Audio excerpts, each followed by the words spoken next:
Hey guys, so today I'm going to read a book called Harold and the Purple Crayon by Crockett Johnson.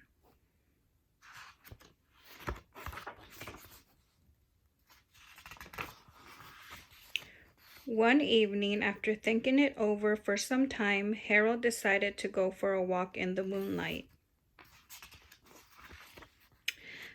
There wasn't any moon, and Harold needed a moon for a walk in the moonlight, and he needed something to walk on. He made a long straight path so he wouldn't get lost, and he set off in his walk, taking his big purple crayon with him. But he didn't seem to be getting anywhere on the long straight path, so he left the path for a shortcut across a field, and the moon went with him. The shortcut led right to where Harold thought a forest ought to be. He didn't want to get lost in the woods, so he made a very small forest with just one tree in it. It turned out to be an apple tree. The apples would be very tasty, Harold thought, when they got red. So he put a frightening dragon under the tree to guard the apples. It was a terribly frightening dragon. It even frightened Harold. He backed away. His hand holding the purple crayon shook. Suddenly, he realized what was happening, but by then Harold was over his head in an ocean. He came up thinking fast, and in no time he was climbing aboard a trim little boat.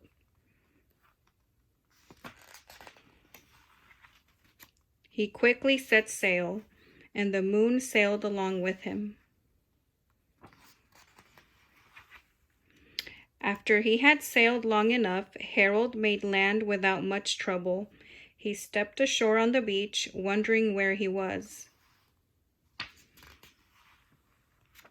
The sandy beach reminded Harold of picnics, and the thought of picnics made him hungry. So he laid out a nice, simple picnic lunch.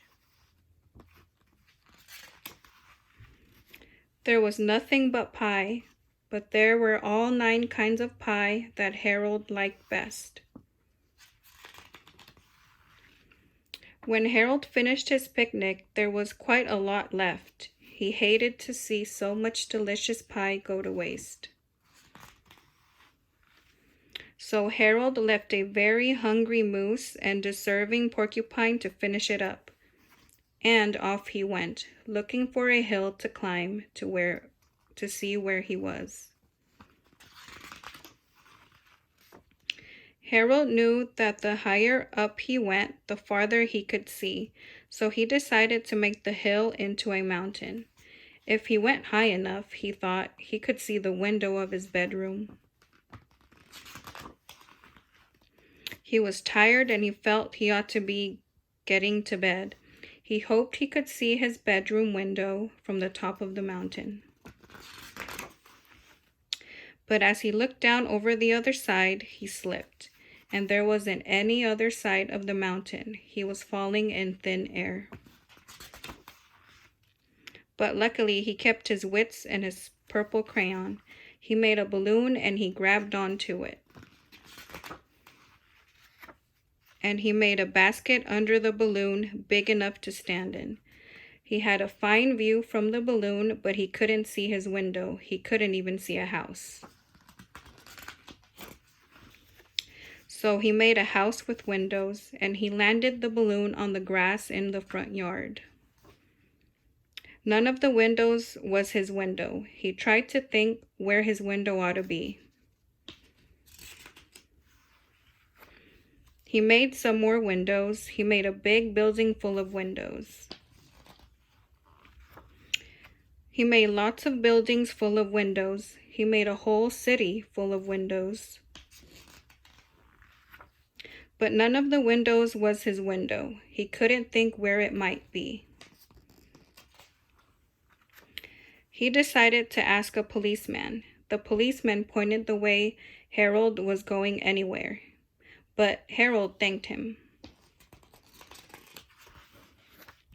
And he walked along with the moon, wishing he was in his room and in bed.